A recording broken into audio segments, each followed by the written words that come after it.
El Salvador es forzado a abandonar Bitcoin. ¿Bitcoin ya no será moneda de curso legal ahí? La adopción de Bitcoin por parte de El Salvador ha sido un tema de debate entre los expertos financieros y funcionarios de gobierno de todo el mundo. Después de una visita de los chicos grandes del Fondo Monetario Internacional a El Salvador, algunos argumentan que la adopción de Bitcoin puede atraer inversión extranjera y estimular el crecimiento económico, mientras que otros consideran que es un riesgo demasiado grande y que puede generar inestabilidad económica. Acompáñame a explorar el futuro del ambicioso plan del presidente Nayib Bukele. Pero antes de contarte todo esto, si eres nuevo en el canal, me llamo Van Javi, soy un asesor en estrategias de inversión independiente que quiere que te cubras de la crisis en las finanzas públicas que está derrumbando el sistema financiero actual. Si eso es algo que te gusta o resuena contigo, considera suscribirte a mi canal para mantenernos en contacto. El Fondo Monetario Internacional está dispuesto a proporcionar a El Salvador un préstamo de $1.300 millones, pero el país debe cumplir con dos condiciones. La primera condición es que El Salvador debe comprometerse a reducir su déficit presupuestario al 3.5% del Producto Interno Bruto en los próximos 3 años. Esto se debe a que el Fondo Monetario Internacional considera que el déficit actual de El Salvador es demasiado alto y podría generar inestabilidad económica a largo plazo.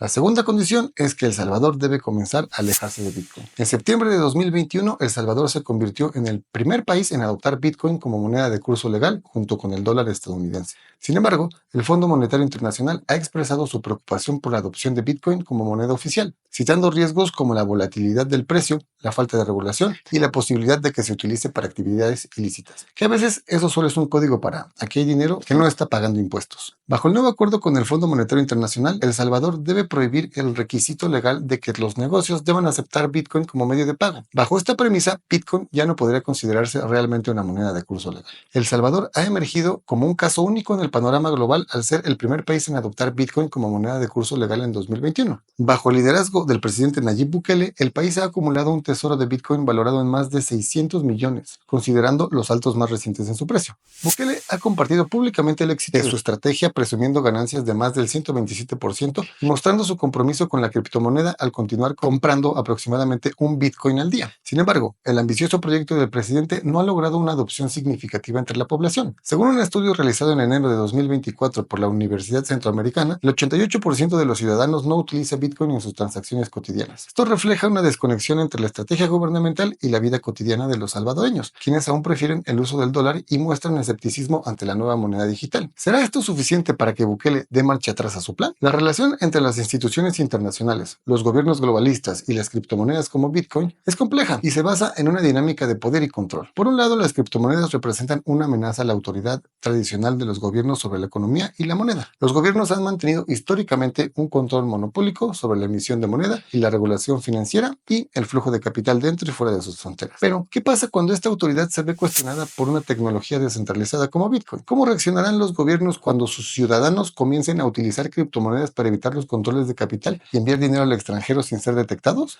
La respuesta es compleja y depende de muchos factores, pero una cosa es segura.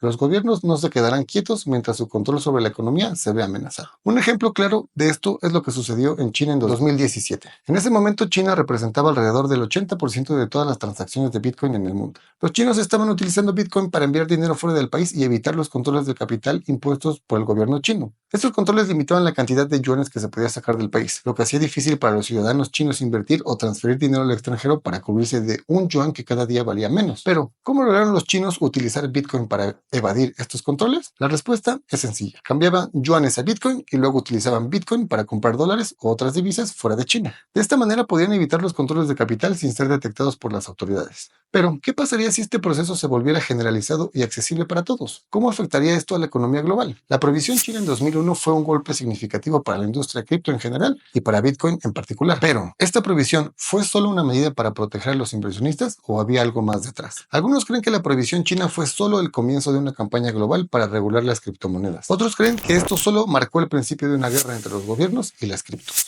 La razón principal por la que los gobiernos no van a permitir que haya una moneda fuera de su poder es que saben que están enfrentando una crisis en las finanzas públicas y seamos realistas, el gobierno no va a admitir sus errores y reconocer que la solución más viable es limitar su propio poder. Al contrario, hemos visto que sus reacciones han sido las de aferrarse al poder a expensas de sus ciudadanos. Si quieres saber más acerca de la solución al problema de la deuda gubernamental, en la descripción te voy a dejar un enlace a un reporte donde lo explico a detalle. Bitcoin es una amenaza para los gobiernos porque les permite a las personas mover dinero internacionalmente sin que el gobierno gobierno tenga visibilidad. Uno de los fenómenos más recurrentes durante las crisis en las finanzas públicas es la fuga de capitales. Un ejemplo obvio es México en 1994. Para evitar ese problema, los gobiernos, como en el caso de China, limitan la cantidad de dinero que puedan convertir a dólares para evitar que una fuga masiva de capital agrave el problema de una divisa que se está depreciando. De esto se quejaba Donald Trump en su momento, culpando a China de que estaba depreciando su moneda para poder competir injustamente contra el dólar en el comercio internacional. Pero la realidad es que la razón detrás de la caída del yuan era la crisis inmobiliaria y la crisis en los presupuestos de los gobiernos de sus provincias, donde tanto las empresas inmobiliarias como los gobiernos locales se endeudaron en dólares porque la tasa de interés era menor, pero con la caída del yuan sus deudas se multiplicaron exponencialmente. Más allá de todo esto, esta vez tengo que admitir que el Fondo Monetario Internacional tiene razón al estar preocupado por la volatilidad del precio de Bitcoin.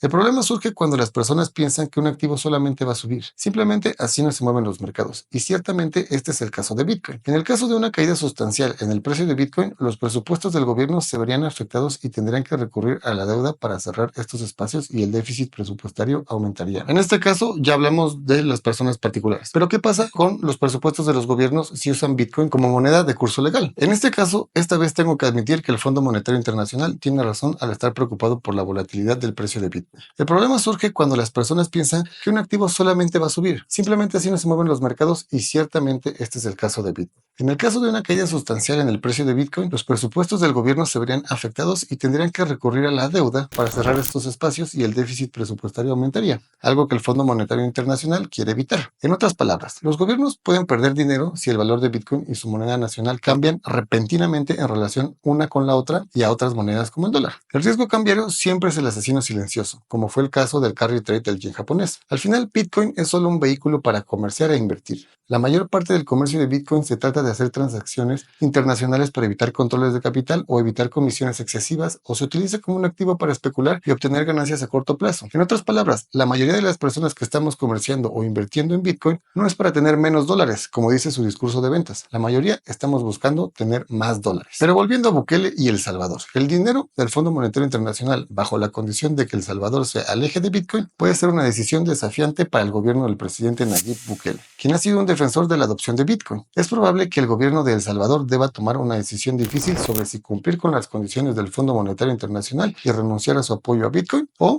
buscar otras opciones para financiar su economía. El presidente de El Salvador se encuentra en un verdadero dilema financiero. Por un lado, el gobierno necesita dinero para cubrir sus gastos y ha estado aumentando los impuestos para tratar de reducir el déficit presupuestario. De hecho, los ingresos tributarios han aumentado significativamente, pasando del 17.64% del Producto Interno Bruto en 2017 a 19.75% en 2022. Además, el gobierno ha implementado medidas para combatir la evasión fiscal y ha mejorado su registro digital de contribuyentes para identificar a aquellos que no han pagado suficientes impuestos. Sin embargo, por otro lado, el gobierno de El Salvador ha encontrado recientemente una importante cantidad de oro que se estima en trillones de dólares. Esto podría cambiar las reglas del juego para la economía del país y podría ayudar a reducir la dependencia del gobierno de la línea de crédito del Fondo Monetario Internacional. En este sentido, Bukele tendrá que considerar su compromiso con Bitcoin, que ha sido una de sus políticas más polémicas. Aunque el presidente ha declarado que no retrocederá en su apoyo a Bitcoin, la opción de aceptar el préstamo del Fondo Monetario Internacional podría hacer que se replantee su enfoque en la criptomoneda, a no ser que el providencial hallazgo de oro le sirva para mantener su matrimonio con Bitcoin. Si te gustó este video, dale me gusta, suscríbete al canal y compártelo con alguien que también debería saber esto. Déjame en los comentarios qué es lo que piensas del dilema de Bukele. Por último, lo más importante es que cheques la descripción para tomar acción, cubrirte del colapso de las finanzas públicas y organizar tu planeación financiera. Porque recuerda que el sistema financiero está cambiando y tu planeación financiera debe cambiar también. Yo soy Iván Javi y nos vemos en el próximo video.